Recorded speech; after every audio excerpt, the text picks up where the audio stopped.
আজকে রাসূল সাল্লাল্লাহু আলাইহি ওয়াসাল্লামের সালাতটা আজকে জাল সালাতে পরিণত হয়েছে। বাংলাদেশে যে সালাত চলে, এই সালাত কুরআন হাদিসে নাই।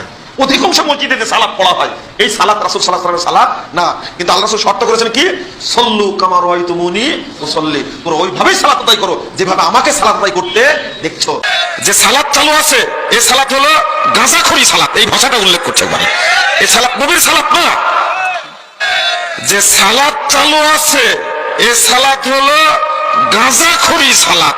এই সাবকন্টিনেন্টে স্পেশালি বাংলাদেশে যেভাবে মাযহাবী সংকীর্ণ সীমাবদ্ধ চিন্তা, যতটা মানুষ এটার প্রতি প্রেম ছিল, আজকে প্রযুক্তির উন্নয়নের কারণে বিশিষ্ট কিছু ব্যক্তিবর্গের, বিশেষ করে ডক্টর জাকির নায়েক, আপনার শেখ আব্দুর রাজ্জাক বিন ইউসুফ, বিখ্যাত দায়ীদের দাওয়াতি কাজের স্টাইলের কারণে, বক্তব্যের কারণে টোটাল মাযহাবী দেনদাররা ফুটু হয়ে গেছে। যত জ্বর ধরে সব জায়গা থেকে লোকজন বেরিয়ে নতুন নতুন অথেন্টিক ইনফরমেশন নিয়ে আমল করতে চায়। এটাই হলো সবচেয়ে বড় মাথা। আমি 97 রাজশাহী বিশ্ববিদ্যালয়, মদিনা বিশ্ববিদ্যালয়ের শিক্ষকদের দ্বারা পরিচালিত একটা আরবি কোর্স অংশগ্রহণ করি। ওখানেই সর্বপ্রথম আমরা দেখি যে হাত তুলে নামাজ পড়ছেন। তো তাদেরকে জিজ্ঞাসা করলাম, লিমাযা তারফাউনা ইয়াদাইক, আপনারা হাত তুলেন কেন? তো তারা বলছে, আরে তুমি কি বলো, কাসীরুম মিনাল হাদিস মাওজুদ ফি সিত্তা, তুমি কি হাদিস পড়ো না? অনেক হাদিস আছে ওখানে। গালিব স্যার ওখানে বিশাল বইয়ের ভান্ডার আছে। ঢুকলাম, পেজটা উল্টালাম, তো দেখি জানলে ওমা কাসীরুম মিনাল হাদিস মাওজুদ, অনেক হাদিস। তো ওখান থেকে সিদ্ধান্ত নিয়েছে যে না, আমি যেটা সবচেয়ে সঠিক সেটা মান। তারপরে এসে তাফসীরের জালালাইন যখন উল্টালাম, তাফসীরের জালালাইন উল্টে দেখি যে ওয়ালা দালিনের তাফসীরে লিখছেন হাদা, মানে ওয়ালা দালিন বলে সাহাবীরা ধরে আমিন বলতেন। এই ব্যাপারে অনেক হাদিস আছে, ওয়ালাকিন্না হাদা লা বে ইনদা আবি হানিফা, আবু হানিফার দৃষ্টিতে এটা করার দরকার নাই। তখন আমার মাথা স্টার্ট করলো, হাউ ইট ইজ পসিবল, রাসূলের হাদিস যদি থাকে, who is Abu Hanifa here, is not the prophet, is not the messenger, সে তো রাসূল না, কিচ্ছু না। এই যে পরিবর্তন, এই পরিবর্তনের অঙ্গীকার নিয়ে ইউনিভার্সিটি লাইফেই তখন বদলে গেলাম।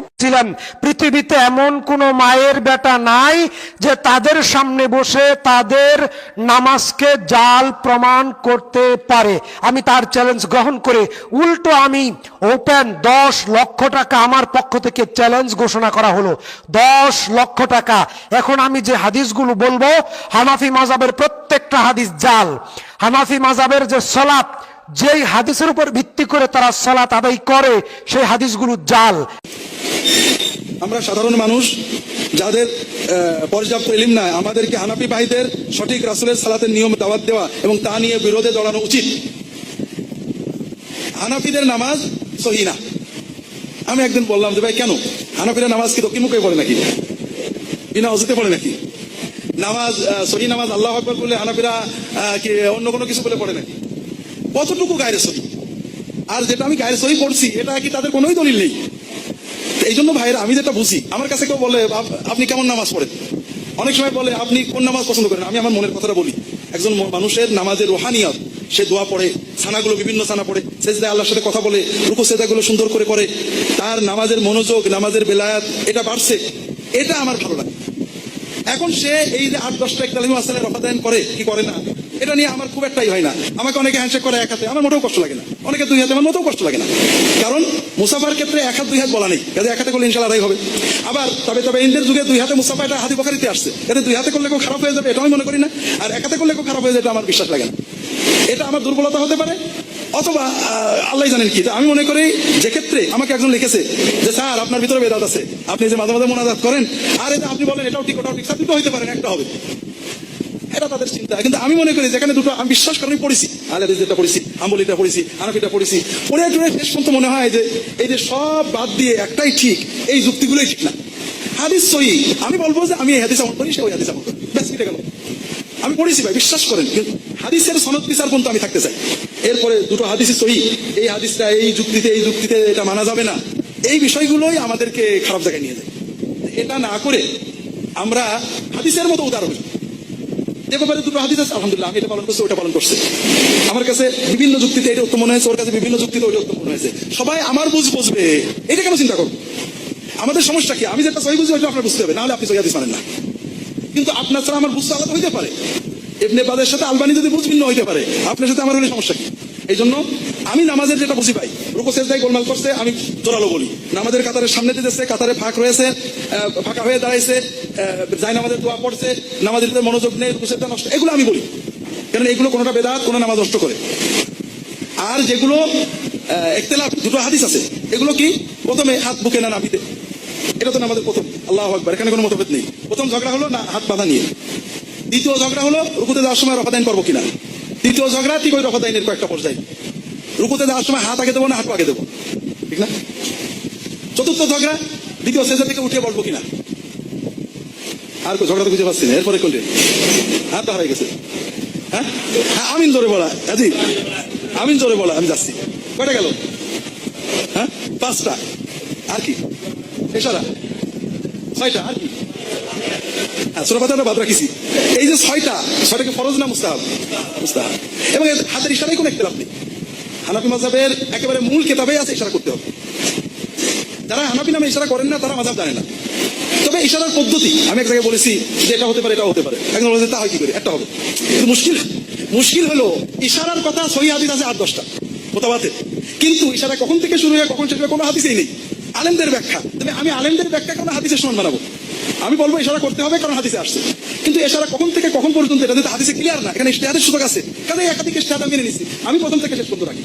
কিন্তু কেউ যদি আশহাদু আল্লা ইলাহা ইল্লাল্লাহ ওয়া আশহাদু আন্না মুহাম্মাদান নামিয়ে নেয় অথবা 2-3 বার উঠাই, তা আমার সমস্যা কি? সেটা হাদিস তো মানছে। হাদিস মানার পদ্ধতিটা হাদিসে স্পষ্ট না থাকার কারণে ইজতিহাদের সুযোগ এসে গেছে। কথা বুঝতে পেরেছেন? তো এই জন্য তাহলে ঝগড়া গেল 5টা না 6টা। বিশ্বাস করেন এই ঝগড়াগুলো সব মুস্তাহাব। হাত না বেঁধে ঝুলিয়ে রাখলেও নামাজ হবে, আমিন মোটে না বললেও নামাজ হবে, ঠিক না? রফাদাইনটা না করলে নামাজ হবে না কেউ বলেননি। যারা একাধিকবার রফাদাইন বলেছেন তারাও বলেছেন এটা মুস্তাহাব, এবং হাদিস তাই বলে, কোনো তাকিদ নেই, ইনকার নেই। এরপরে এই যে সেজদায় যাওয়ার সময় আগে হাত না হাঁটু, আমাদের সৌদি উলামায়ে কেরাম আগে হাত রাখাটাকে প্রাধান্য দেন, আগে হাঁটু রাখাকে। সৌদি আরবের একজন খুব বড় শেখ সালেহ আল শেখ মন্ত্রী ছিলেন, ধর্মমন্ত্রী, আমাদের বড় ভাই পর্যায়ের, উস্তাদও ঠিক না, আমি দেখছি বসছি একসাথে অনেক। উনি আবু দাউদের ব্যাখ্যা ওনার সামেলাতে পাওয়া যায়। উনি বলছেন তৃতীয় আর একটা পদ্ধতি আছে, সেটা হলো মাথা আগে দেওয়া। ইয়ার কি মেরে বলেছেন আর কি। এই হাদিসটা প্রথমে বলা আছে তোমরা উটের মতো বসো না। উট কিভাবে বসে? যারা আরব দেশের সৌদি আলেমরা বলেন উট আগে হাত দেয় তারপরে হাঁটু দেয়। তাহলে প্রথমে বোঝা গেল আগে হাঁটু দিতে বলা হলো, কিন্তু পরে যে বলছে আগে হাত দাও পরে হাঁটু দাও। এই হাদিসের প্রথম বাক্যের সাথে দ্বিতীয় বাক্যের কন্ট্রাডিকশন আছে। এই কন্ট্রাডিকশনের ব্যাখ্যায় নানানজন নানান কথা বলেছেন। সর্বাবস্থায় যেহেতু আগে মাথা দেওয়া সম্ভব না, আগে হাত দিতে না হাঁটু দিতে নামাজ সমান সহি হয়ে যাবে।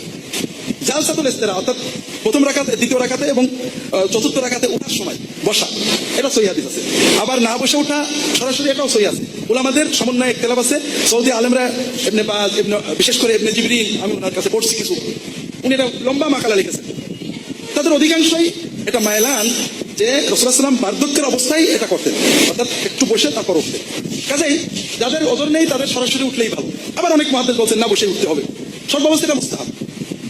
ইশারা বললাম, তাহলে আর তো আমার আপনারা দেখেন আর পেতে পান কিনা না। আমি মূল নামাজের ভিতরে যাইনি এখন। মূল নামাজের ভিতরে এখন থাকলো সূরা ফাতিহা পড়ার কথা। জি জি তাওয়াররুক, হ্যাঁ তাওয়াররুকটা আছে, তাওয়াররুকটা আছে। তাওয়াররুক এটা হলো সর্বশেষ ইখতিলাফ। তাওয়াররুক সহিহ হাদিস, তাওয়াররুক সহিহ হাদিস। যারা তাওয়াররুক করেন না তারা উমিয়াতের উপরে বসেন, কিন্তু বিনা তাওয়াররুকে নামাজ নষ্ট হবে এরকম কিছু নেই। সব মিলিয়ে এই মশলাগুলো হলো ইখতিলাফ, যেটা নিয়ে আমরা প্রচন্ড গোলমাল মারামারি করছি। এই জন্য আমার কথা হলো যে সহিহ হাদিস পালনে কোনো দোষ নেই, সহিহ হাদিসকে সহিভাবে পালন করতে হবে। আপনি যদি মনে করেন এটা সহিহ মুতমাইন, আপনি পালন করেন। অন্যকে দাওয়াত দেওয়ার সময় দেখেন যে রাসূলুল্লাহ সাল্লাল্লাহু আলাইহি ওয়াসাল্লাম এক্ষেত্রে কোনো আপত্তি করতেন কিনা, বা এটাকে সহিহ হাদিসে কতটুকু গুরুত্ব দেওয়া হয়েছে। আপনি বলতে পারেন যে এই তাওয়াররুকের হাদিস সহিহ, আপনি